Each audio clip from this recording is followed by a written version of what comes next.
Hello, this video is going to go over lesson 3.7. So starting off talking about X-Intercept. An X-Intercept is the point that crosses the X-axis. So the point that crosses the X-axis. So if it crosses the X-axis, it's going to have the ordered pair X, 0. So it's going to go over X and it's going to go up 0, up or down any. It's not going to go up or down any. So meaning our Y value is 0. Always. Our Y value is always 0. Same concept with our Y-intercept. Our Y-intercept is the point that crosses the Y-axis.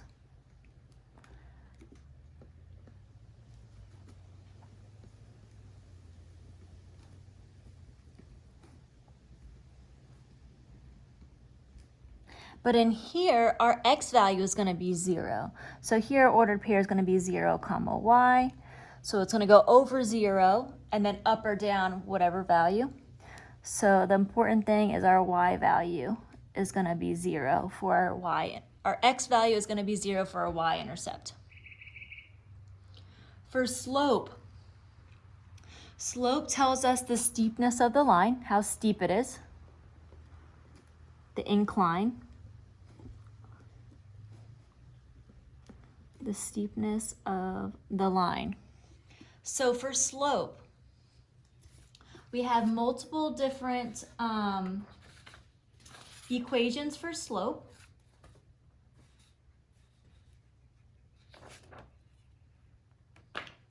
So let's go through, because they're all use some of them for different circumstances. So let's go ahead and go through them all. So for slope, mathematicians are efficient. So instead of writing the word slope every time, we just use the letter M to represent slope.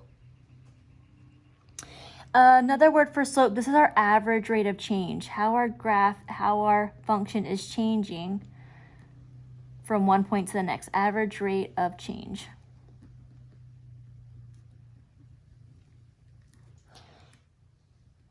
So we could have rise over run. Rise means how much is it going up and down. Up and down is our Y values. So we could have our change in our Y value. So change means subtracting. So we're subtracting our Y value. So Y2 minus Y1. All over our run. Run is the same thing but going left and right. So our X values. So to find the change in our X values, we're going to subtract X2 minus X1. These are super important, so I'm going to highlight them. These are great formulas to put on your index card because we're going to be using them a lot. Girl. So that is our slope. So now slope-intercept form. So it's the equation of a line written in slope-intercept form. That is going to be our Y equals mx plus b.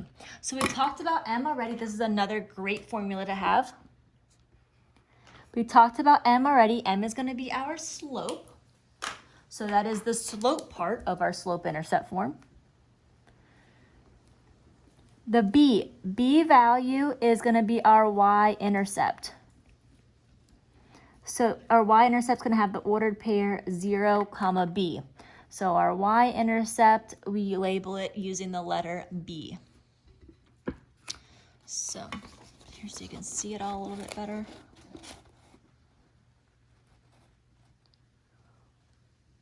So let's do some examples. So find the Y-intercept and the X-intercept of the line below. So X-intercept, let's start there, is where this graph crosses the X-axis. So right here, remember this is our X-axis, this is our Y-axis. So where it crosses our X-axis, so right here. So it crosses, this is our X-intercept, our X-axis right here. And that is at -4. So notice that ordered pair is -4, 0. Same concept now for our Y-intercept. That's where this line crosses our Y-axis. So where it crosses this Y-axis is right here.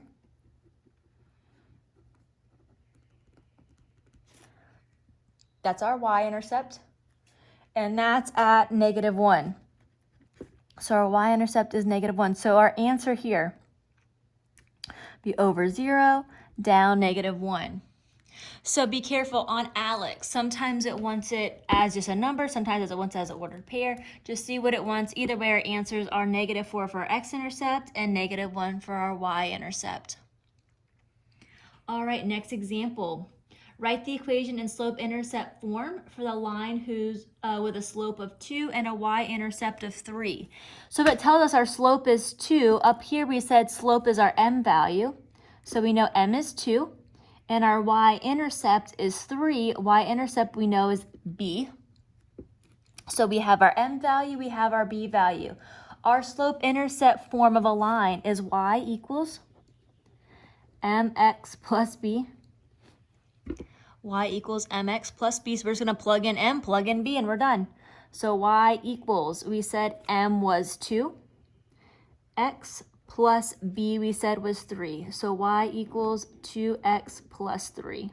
So notice x stays in the problem, y stays in the problem. What that does is it allows every single x comma y, every single ordered pair on that line to be included. So make sure we're writing this as an equation. So it has to be, don't forget y equals. So y equals 2x plus 3 is that answer.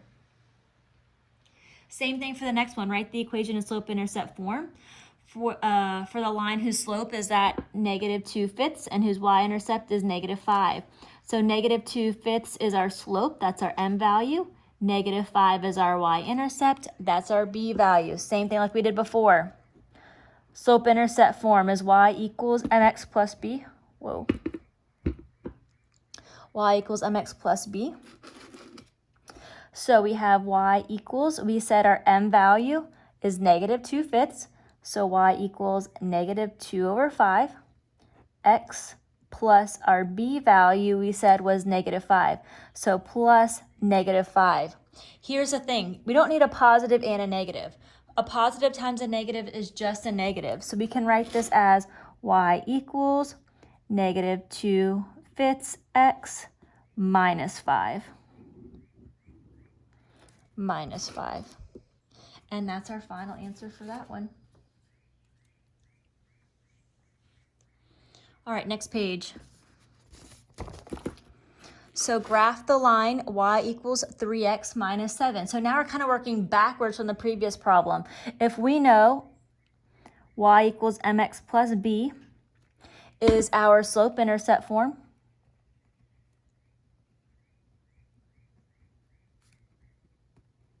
and they give us y equals 3x minus 7, this tells us instead of m, they plugged in 3. So this tells us our m value, which is our slope, is 3. Slope, remember, going back to the previous page, is rise over run. So I want it to be written in fraction form. So 3 is the same thing as 3 over 1. That means we're rising, or we're going to go up because 3 is positive, and we're running, or we're going to go to the right because 1 is positive. So we're up 3, right 1. But up 3, right 1 from where? We have to have a starting point. So we know our b value is -7. So this is our y-intercept. This is our starting point.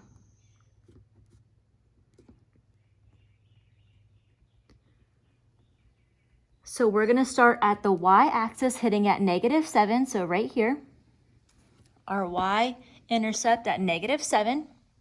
And then from here, we're going to use our slope to find our next point. So we're going to go up 3, 1, 2, 3, and then we're going to go to the right 1. So up 1, 2, 3, right 1.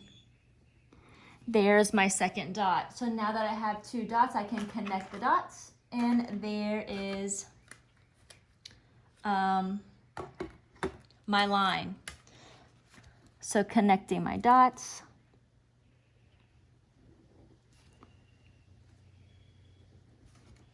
There is my line. So I kind of want to label a couple things on here just for notes purposes. This right here is our y-intercept, which was our starting point. And then we went up 3, and then we went over 1. If it was -3, it would go down 3, right 1. All right, let's try another example. Graph the line y equals -4/3 x. So again, putting this into slope-intercept form, y equals mx plus b. So they give us y equals 4/3x plus, they don't give us a plus, so plus nothing, so plus 0. So this will tell us our slope, which is our m value, is 4/3. So that means our rise is 4 and our run is 3. Our rise is +4, so that means we're going to go up 4. Our run is +3, so that means we're going to go to the right 3.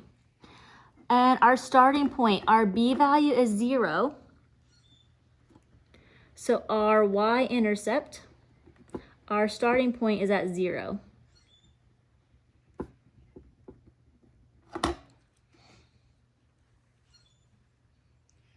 So starting at our y-intercept, so here's our y-axis, it's going to hit at 0. So right here in the middle, 0, 0. There's our first point. So now we need to find our second point based off of our slope. So going up 4, so from our starting point, up 1, 2, 3, 4, and then right 3. So over 1, 2, 3. Boom, there's our second dot. Connecting the dots, and then there is our line.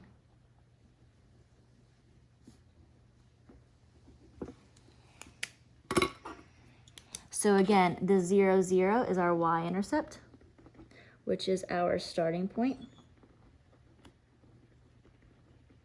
And then from that point, we rise 4 and we run 3.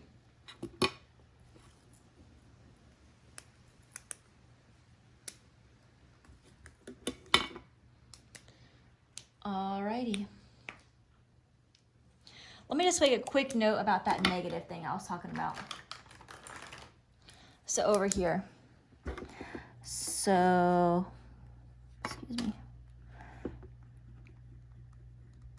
So if our slope was -4/3, that means -4 divided by +3. So our rise would be down, because it's negative. And our run is still +3, so our run would still be to the right. Because -4 divided by +3 is -4/3. So I just brought that negative to the top with the 4. And that will tell me, because it's negative, I go down. So from here, I would go down 4, and then to the right 3. That 3 is positive, so we're going to stay going to the right. All right, next example. The table of values of a linear function is shown below. They say x and y. When x is -1, y is 5. X is 0, y is 2. X is 1, y is -1. X is 2, y is -4. X is 3, y is -7. It asks us to find the y-intercept and the slope of the function's graph, and then find the equation. All right, so on the previous page, when we're talking about y-intercepts and stuff, we said for our y-intercept that our x value is going to be 0. So we're going to use that here. So we know x equals 0 for this. So when x is 0, boom, right here, we see that y is 2. That is going to be our y-intercept. So that's going to be 2. That will tell us our b value equals 2. B equals 2. All right, so now just to find our slope.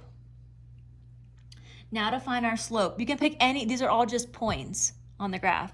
So this would be over 0, 2. And let's say this one, you can pick any 2 points. This one would be 1, -1. So I have 2 points. I can now plug these 2 points into our slope formula. So our slope, which is our m, we know is y2 minus y1 all over x2 minus x1. So I'm going to write it out so I can better see it. So 0, 2 is 1 point, and 1, -1 was another point. You can use any 2 points you want. This is my first point, so I'm going to label it as x1, y1. This is my second point, so I'm going to label it as x2, y2. So now that I have all of these values I need, I'm going to plug them into my formula down here for my slope. So y2 we said was -1. So -1 minus y1 we said was 2. All over x2, which we said was +1, minus x1, which we said was 0. Now just simplifying. So -1 minus 2 will give us -3, all over 1 minus 0, which is 1. -3 divided by 1 will give us -3. So our slope is -3. Lastly, it asks us to write the equation. So we know our slope-intercept form is y equals mx plus b. We know that our m value, our slope, is -3, so I can plug that in. So -3x. And then our b value, our y-intercept, we said was +2. So y equals -3x plus 2 is the equation for that graph.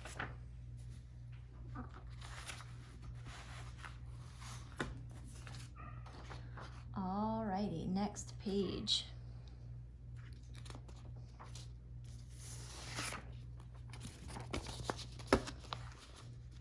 So for each line, determine whether the slope is positive, negative, 0, or undefined. So for a line to be positive, that means it's going to be going upward. We read graphs from left to right, just like we read English from left to right. So if it's going upward from left to right, it's going to look like this. For a graph slope to be negative, that means from left to right, it's going to be going downward. So that graph will look something kind of straight line like that. To have a slope of 0, it is going to be horizontal.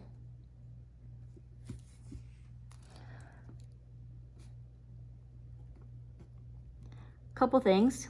So here, if we notice, our slope is rise over run. So this graph rising, it's not going up or down at all. So our rise is 0 over our run. Our run is going left to right. It's going left and right forever. So infinity. 0 divided by infinity, 0 divided by any number is 0. Also, if you notice, the word horizontal has 2 O's in it. So it kind of reminds me of a 0 for 0 slope. Likewise, last but not least, undefined means a vertical line, straight up and down. Notice the word vertical does not have any O's in it. So our slope, rise over run. This graph is rising, it's going up and down forever, so for infinity. All over run from left and right. It's not going left and right any at all, so 0. Infinity over 0, and any number divided by 0 is an error. And an error means undefined. So that's the different types of slope. So now looking at this one, this is a horizontal line. So as we talked about, this is going to have a 0 slope. The next one is straight up and down. It's vertical. So we know it's going to have an undefined slope. This one going from left to right. So if I put my finger on it from left to right, it's going downwards. So downwards means a negative slope. And last but not least, from left to right, it's going upward. So this is going to have a positive slope.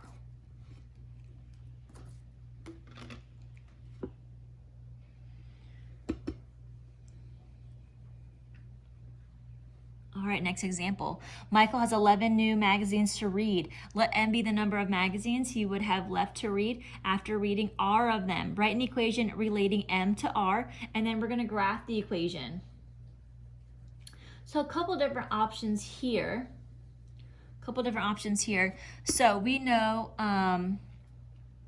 he has 11 to read, and then M is the number of magazines he would have left. And then R is the number of magazines he reads. So starting off with 11 of them, after he reads R of them, so it's like, say he reads 1 of them, that would be 11 minus 1 left over. If he reads 2 of them, it would be 11 minus 2 that's left over still to read. So it would be 11 minus R. So 11 minus the amount that he has read would give us the number that's left over that he still has to read, which would give us M. So m equals 11 minus r. Here's our equation relating m to r. Now we're going to graph this. A couple different options to graphing it. We can write a quick little table. Usually it says x and y, but this time we don't have x and y. We have r is the number that it's going to read. It's our independent. The independent will tell us how many we have left over, which is our dependent, which is m. So let's say he reads anything. Let's say he reads 0. That means he'll have 11 still left to read. Let's say he reads one of them. That means he'll have 10 still left to read. So this will give us, by the way, this was 11 minus 0. This was 11 minus 1. Going back to our equation. So now we have 2 points. I can plot these points and connect the dots, and I'm done. So over 0, up 11. So over 0, up 11. Over 1, up 10. Connecting the dots. There's my line. Make sure whenever you draw a line, you always have this arrow at the end showing that it's going on forever. Your other option is to put this in slope-intercept form. So m equals negative r plus 11. The reason why I did that, because now it's kind of in y equals mx plus b terms. So we know our slope is negative 1, which I can rewrite as negative 1 over 1. So that means rise over run. Our rise is negative 1. That means we're going to go down 1. Our run is positive 1. That means we're going to go to the right 1.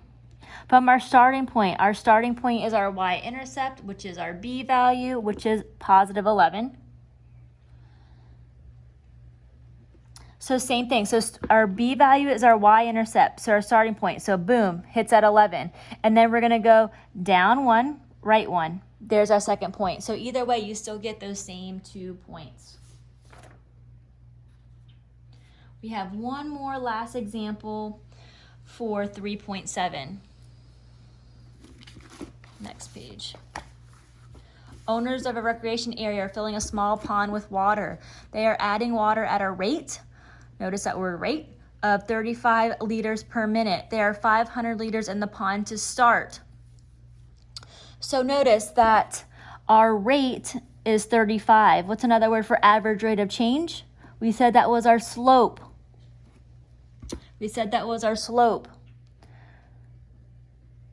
So our average rate of change, we said was our slope, which we said was 35. And there are 500 liters in the pond to start. Our starting point, we said, was our y-intercept. So it's telling us our starting point,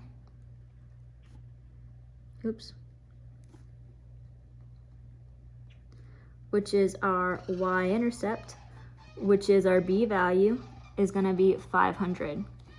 So we have our slope, we have our y-intercept. So it asks us here,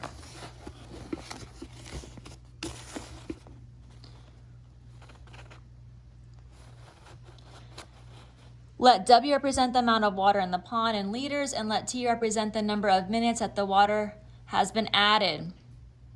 Write an equation using relating W to T, and then graph the equation on the axis below. So usually we would have Y equals mx plus b. So we know our m, which is our slope, is 35. So y equals 35x. And our b, we said, was our starting point, which is our y-intercept, which is 500. So y equals 35x plus 500. But this time we want to use, instead of x and y, we want to use w and we want to use t. W, it says, is the amount of water in the pond in liters. And t is the number of minutes that the water has been added. So as we add more minutes of water, our water is going to accumulate. So our minutes, the amount of minutes that we fill up the pond, is going to determine how much water is in there in the end. So our x value, which is our independent, which is our input, which in this case is going to be t, And our Y value is our dependent, which is our output, which in this case is going to be W. So now instead of Y, we're going to put W equals 35. Instead of X, we are going to use the letter T plus 500. And there's our equation. So lastly, just plotting the points on this one. So graphing it. So our starting point, our B value, we said was 500. So on our Y-axis, or our W-axis, so to speak, we're going to go to 500. And that's where we're going to start. Our slope, we said, was 35. So that means 35 over 1. So our rise over run, rise means it's 35, so we're going to go positive 35, so up 35, and then we're going to go to the right one. So it goes from 500 to 600. So up 35 is just up just a little bit, and then over 1. Notice down here my axis on my T is 1, 2, 3, 4, 5, so it goes over by ones. So up a little bit and then over 1. There's my 2 dots, connecting the dots, drawing my line with my arrow. Boom, we are done. That's what it will look like. All right, so this is all of section 3.7.